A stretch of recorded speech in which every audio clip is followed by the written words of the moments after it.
This recipe sure sounds fun. It's a cranberry brie pull-apart bread. You need to grab yourself a round bread loaf. You need to cut the top into a crisscross pattern.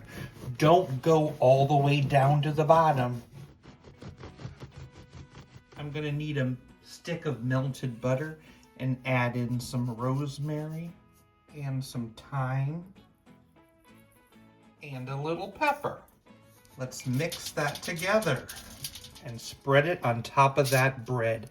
Make sure to get some in those cracks. Time to cut up some brie. And then I'm gonna put some brie amongst those slits.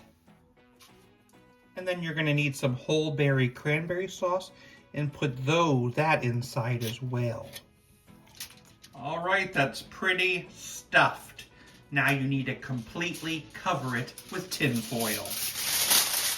And this is gonna get baked for 20 minutes at 350. You let it sit for 5 minutes and then time to check it out.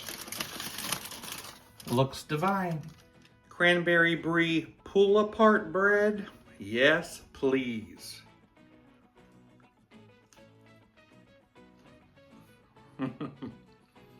Yes, you cannot go wrong with brie and cranberry and that buttery herbed goodness inside. It is a tasty holiday treat.